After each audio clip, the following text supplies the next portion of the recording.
benvenuti alla TG Sicilia, le principali notizie. Gli speleosomozzatori dei Vigili del Fuoco all'affannosa ricerca dei 6 passeggeri dispersi, intrappolati a 50 metri sott'acqua nel veliero britannico naufragato lunedì a Porticello vicino a Palermo. In diretta il racconto della nostra inviata di questa nuova angosciosa mattinata. Un intreccio di servizi segreti, alta finanza e cospirazioni internazionali aleggia intorno alla tragedia del veliero affondato.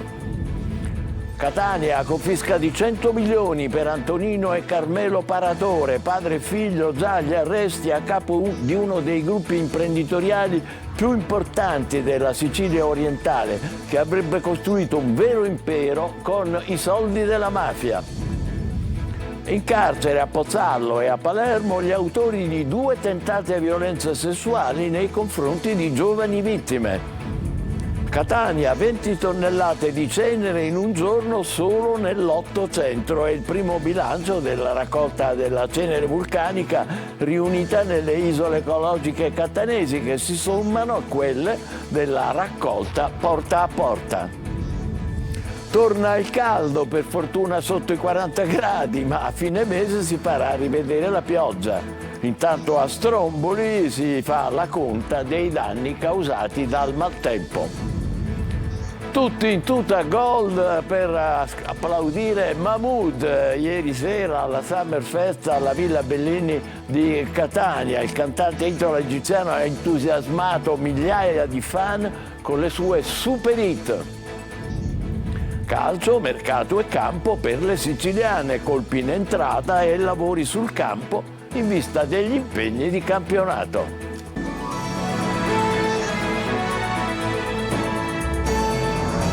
Ben trovati in primo piano la tragedia di Porticello con il veliero affondato sotto la furia di una tromba d'aria.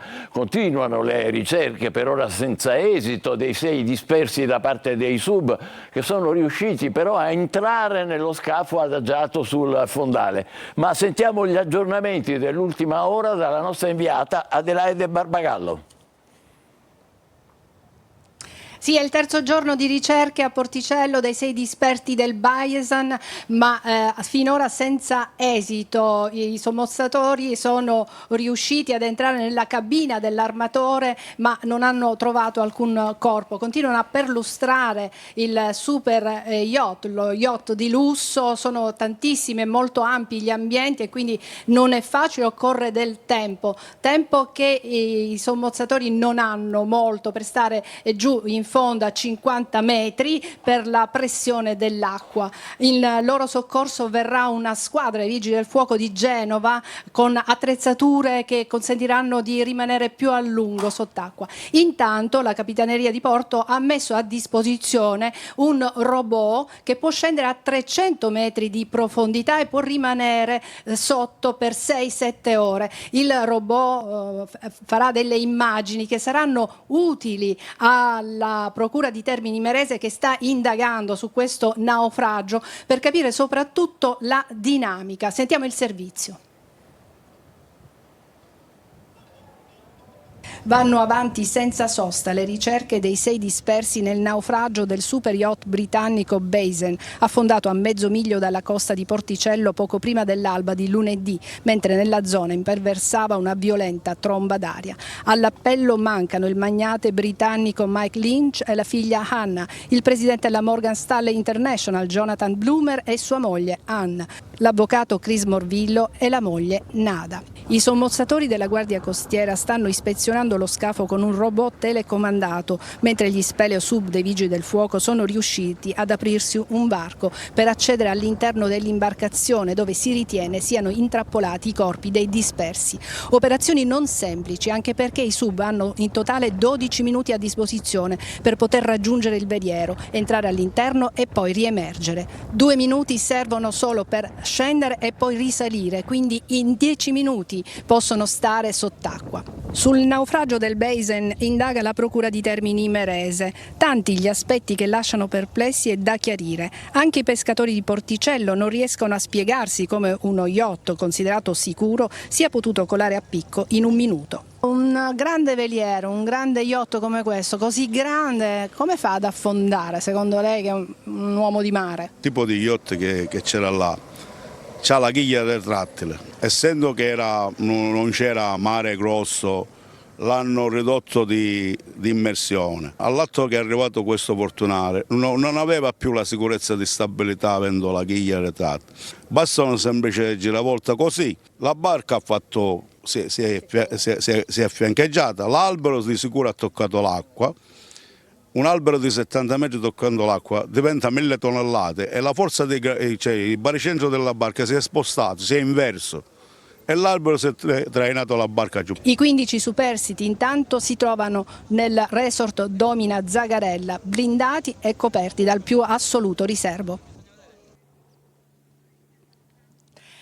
Come avete sentito e come abbiamo detto, sta indagando la Procura di Termini Imerese, è durato oltre 2 ore l'interrogatorio del capitano, del comandante della Bison, e adesso verranno interrogati uno alla volta tutti i membri dell'equipaggio. La linea può tornare allo studio. Grazie a Adelaide Barbagallo in diretta da Porticello. Una cosa appare certa: un intreccio di servizi segreti, alta finanza e cospirazioni internazionali aleggia intorno a questa tragedia. Una vicenda con tanti lati oscuri, addirittura una tragedia shakespeariana, detto da Londra un imprenditore molto amico di Mike Lynch, uno degli uomini d'affari finiti sott'acqua. Luca Ciliberti. Servizi segreti, dettagli inquietanti, strane coincidenze e poi i patrimoni milionari enormi. Sul naufragio dello yacht Baiesan a Porticello si stanno rapidamente diffondendo notizie che suggeriscono che dietro questo evento possa celarsi un intrigo internazionale. Tra i dispersi c'è il proprietario dell'imbarcazione Mike Lynch, il Bill Gates britannico. Il suo ex vice Stephen Chamberlain invece è morto sabato scorso dopo essere stato investito da un'auto pirata in Inghilterra. Entrambi erano accusati e poi assolti di aver gonfiato il valore della società Autonomy acquisita dal colosso americano Hewlett Packard nel 2011 per 11 miliardi di dollari. Sull'imbarcazione c'era anche l'amico Jonathan Bloomer, presidente del gruppo assicurativo Hiscox e di Morgan Stanley International, che al processo aveva testimoniato a suo favore. Anche Bloomer è tra i dispersi.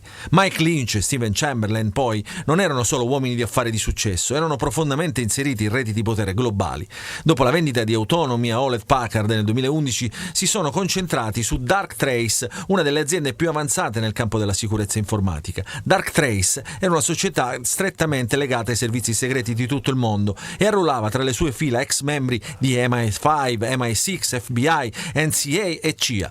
I suoi contatti si estendono fino a Westminster e al potente mondo della finanza internazionale. Darktrace, con le sue tecnologie avanzate e le sue connessioni, potrebbe aver rappresentato una minaccia per i poteri molto influenti e il tempismo degli eventi solleva più di un dubbio. Il popolare quotidiano inglese The Guardian racconta che Lynch avesse una particolare inclinazione per James Bond. Si dice che le sale conferenze siano state chiamate con i nomi dei nemici di James Bond come Goldfinger e Autonomy aveva persino una vasca di piranha nell'atrio in omaggio al film 007 Si vive solo 2 volte.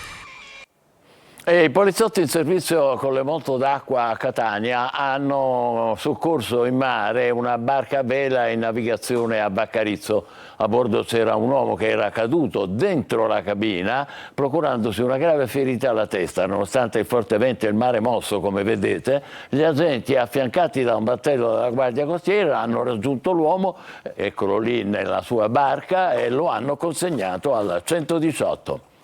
Catania, maxi confisca per Antonino e Carmelo Paratore, padre e figlio già agli arresti, entrambi a capo di uno dei gruppi imprenditoriali più importanti della Sicilia orientale, che avrebbero costituito un vero e proprio impero con i soldi della mafia. Simona Mazzone. Da umile carpentiere a uno tra i più facoltosi imprenditori siciliani grazie a stretti rapporti instaurati da decenni con la mafia. Un'escalation impressionante che in 40 anni ha segnato l'ascesa di Antonino Paratore e del figlio Carmelo, a capo di un patrimonio di oltre 100 milioni di euro consistente in 14 società di capitali, 8 fabbricati e in svariati rapporti finanziari, oggi oggetto di un provvedimento di confisca eseguito dalla DIA di Catania. Si tratta di uno dei gruppi imprenditoriali più importanti della Sicilia orientale, ambientale, operante in svariati settori, principalmente nella gestione e nello smaltimento dei rifiuti industriali, con la Cisma di Lentini, attualmente in amministrazione controllata. Negli anni Paratore, grazie ai rapporti con il boss ergastolano Maurizio Zuccaro, detenuto a Milano, storico esponente del clan Santa Paola Ercolano, sono riusciti a creare una vera e propria galassia di imprese, con società attive nei servizi di pulizia degli ospedali, nel settore immobiliare e nella gestione dello stabilimento balneare Le Piramidi, sul litorale catanese.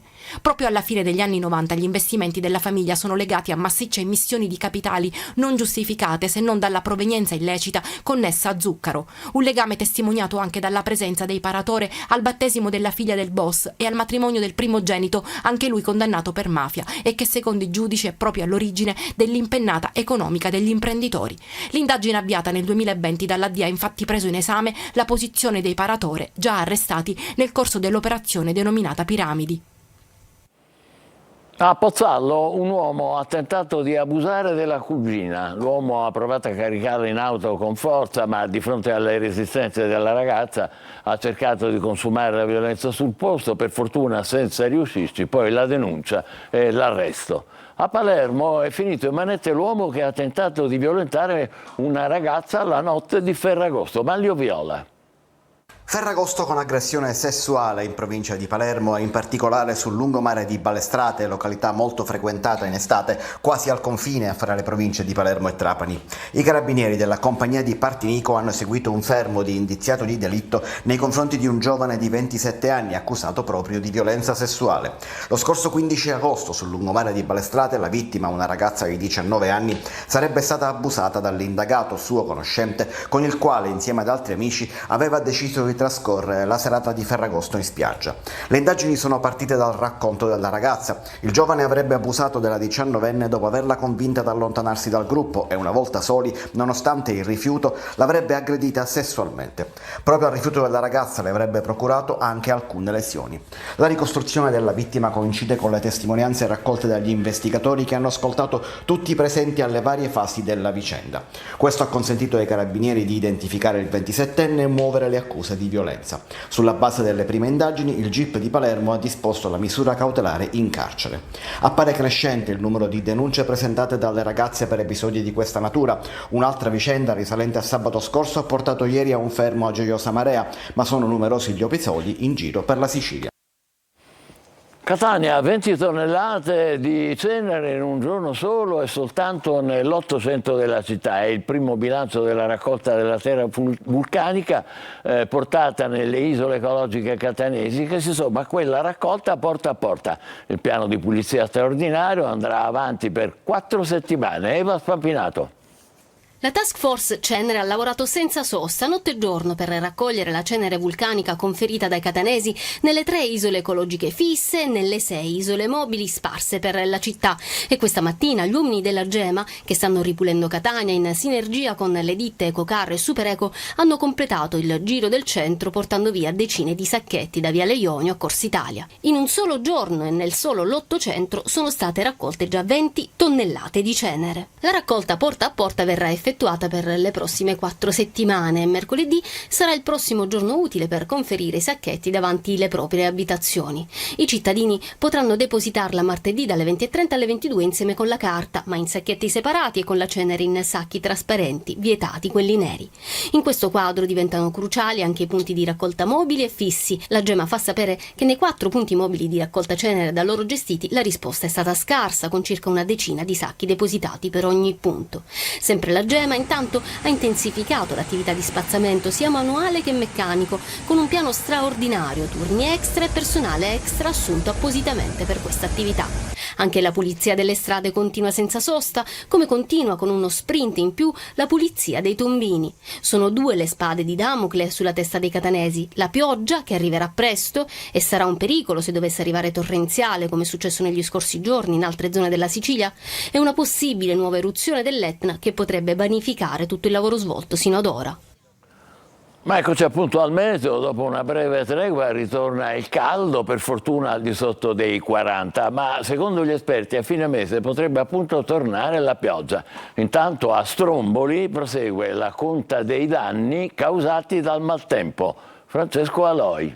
Alle Eolie e soprattutto a Stromboli si contano ancora i danni del maltempo, ma in Sicilia è tornato lui. Eccolo, il sole. Cielo limpido e colonnina di mercurio che sale. Torna l'alta pressione con un nuovo anticiclone che questa volta arriva dalle Azzorre. Torna il caldo. L'era mancato?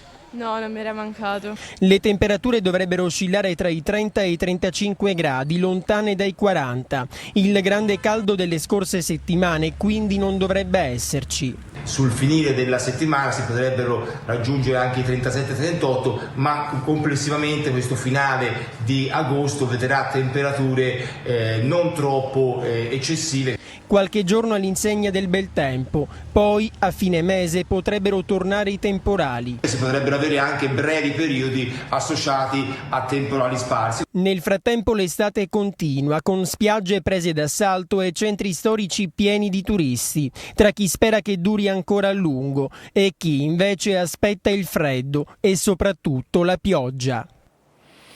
Vedremo. A Giarre, nel Catanese, una donna è stata denunciata per una serie di furti in abitazione commessi con la tecnica che i carabinieri hanno definito del ciao ciao. Lei salutava gli anziani dal balcone per farsi aprire il portone e poi derubarli. Simona Mazzone. Due anziane affacciate al balcone di casa, una donna in strada che le saluta, dice di essere l'addetta alle pulizie di uno dei condomini del palazzo, dopo aver carpito un cognome a caso dal citofono, rendendo il tutto più credibile. La donna, che si vede chiaramente in queste immagini, però non è una collaboratrice domestica, ma una ladra. Dopo 2 furti messi a segno è stata fermata dai carabinieri che hanno impedito il terzo colpo. Siamo a Giarre, nel Catanese, e il modus operandi è lo stesso. La donna sotto casa delle anziane le saluta come a conoscerle da tempo, chiedendo di entrare nel palazzo per recuperare il proprio auricolare caduto sul balcone mentre era intenta a lavorare. Le anziane, ingannate dai modi gentili, la fanno entrare accompagnandola fino in balcone così da aiutarla nelle ricerche. Nel frattempo una complice, grazie alla porta socchiusa, si intrufola in casa svuotando le borse e prendendo monili e gioielli in camera da letto. Dopo averla fatta franca, la truffa stava per scattare anche in via Massimo d'Azeglio, ma questa volta la donna è stata fermata dai carabinieri proprio mentre si sbracciava per salutare un anziano seduto in terrazza al primo piano dello stabile. Qui è stata bloccata e identificata. Si tratta di una 28enne di Siracusa incensurata. Indosso aveva un auricolare nascosto nel reggiseno che avrebbe poi fatto finta di ritrovare. Per la donna è scattata la denuncia. La tuta gold di Mahmood, e siamo alla musica, infiamma la Villa Bellini di Catania al concerto del cantante italo-egiziano nella rassegna Catania Summer Fest. Eva Spampinato.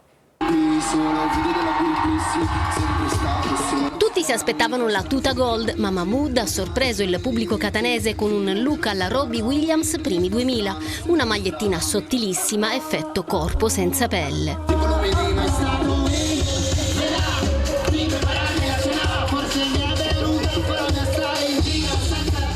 Look, corpo, movimenti e quell'inconfondibile timbro vocale che ha reso Mahmood un vero e proprio idolo per i giovani, imponendosi nel panorama della musica italiana come uno dei più amati artisti sforna tormentoni.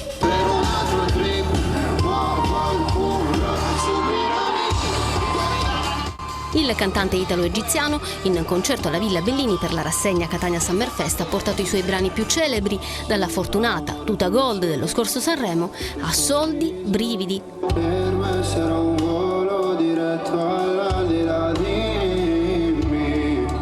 Oltre 5.000 i fan che hanno riempito l'arena della Villa Bellini, una scenografia semplice ma d'effetto che ha esaltato la potenza vocale di Mahmood e la sua capacità di raccontare storie attraverso la musica, suscitando ascolti attenti e carichi di emozioni, mescolati con applausi scroscianti. Se il mondo ci vorrà distrutto, lotteremo storie contro tutti.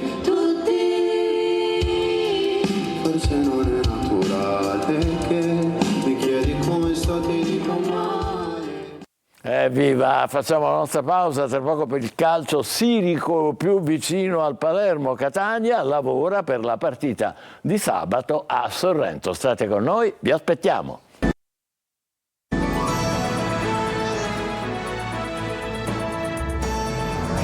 Ultima ora prima del calcio, 4 giovani turisti della provincia di Enna sono rimasti coinvolti in un incidente stradale in Kenya, a nord di Nairobi. 2 di loro avrebbero riportato diverse fratture, ma nessuno, grazie al cielo, è in pericolo di vita. Il loro mezzo da safari è uscito di strada, l'ambasciata italiana in Kenya si è prontamente adoperata per l'assistenza ai 4 giovani di Enna ed è in contatto con le loro famiglie. Siamo al calcio, mercato e campo per le siciliane, colpi in entrata e lavoro sul campo in vista degli impegni di campionato. Marco Gullà. Il ritorno a Palermo di Salvatore Sirigu è sempre più vicino. Quella che era solo una suggestione si è trasformata col tempo in un'idea plausibile. Al momento è la pista più concreta per sostituire l'infortunato Gomis. Il DS De Santis ha vagliato diverse soluzioni per la porta. Sono stati tanti i giocatori proposti, da Brenno a Castrati e poi Nicolas, e diversi contatti con portieri come Consigli e Costil. Alla fine però il dirigente ha deciso di virare su Sirigu, al momento svincolato dopo l'ultima esperienza in Turchia. Intanto la squadra lavora per la trasferta di Pisa, oggi allenamento a porta aperta al Barbera. Catania, che invece lavora in vista della prima di campionato toscano, chiede ai suoi una partenza importante. Sul mercato Tirelli è stato ceduto al Siena, Bois verso la Serie B alla Carrarese. In entrata il club teneo sarebbe molto vicino all'acquisto di un difensore. Si tratta nello specifico di Alessandro Malomo, centrale classe 91, dal gennaio 2022 in forza alla Triestina, club col quale ha messo a referto 105 presenze e 7 gol. Trapani che continua invece a collezionare colpi di mercato,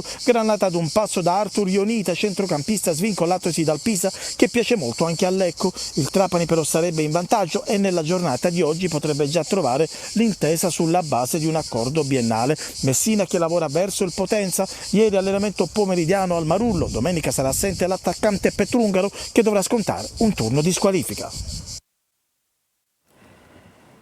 Eccoci al nostro editoriale. La sciagura di Porticello presenta tanti aspetti oscuri che la magistratura di Termini Imerese dovrà chiarire, per quanto non ci siano dubbi sull'eccezionalità dell'improvvisa tempesta con tromba d'aria scatenatasi al momento dell'affondamento dello yacht. Ma gli aspetti da verificare ci sono e li ha messi insieme poco fa Luca Ciliberti. Aggiungiamone qualcun altro. 60 secondi soltanto e il veliero è colato a picco. 1 minuto. In quel rapidissimo frangente il comandante salva l'equipaggio ma dimentica il magnate Lynch e la figlia in cabina. Dopodiché abbandona lo scafo. La barca al momento del naufragio aveva curiosamente la deriva quasi del tutto sollevata. Che cos'è la deriva? La grossa pinna subacquea che dà stabilità agli scafi. Ecco, non era in acqua. Ed è una scelta molto pericolosa in caso di vento forte. E poi loro, le vittime del disastro, con gli inquietanti collegamenti internazionali di cui abbiamo parlato nel corso del TG. Mike Lynch, anzitutto, avete sentito, collegato con i servizi segreti, è accusato negli States di frode per avere gonfiato i bilanci della sua start-up per farsela comprare dal colosso americano Hewlett Packard per 11 miliardi di dollari. Nella barca affondata, disperso con Lynch, anche il suo legale, mentre il suo vice, Stephen Chamberlain, è morto sabato, guarda caso, 2 giorni prima del naufragio, investito da una macchina a Cambridge, in Inghilterra. Ancora, tra i dispersi c'è Jonathan Broomer, che è il presidente della più importante banca d'affari americana, la Morgan Stanley, che qualche mese fa aveva deposto a favore di Lynch al processo. E per adesso ci fermiamo qui, mantenendo naturalmente rispetto e cordoglio per chi ha perso la vita nella sciagura e sperando che miracolosamente ci possano essere altri sopravvissuti. Ci fermiamo qui, il TG torna alle 20, grazie e buon pomeriggio.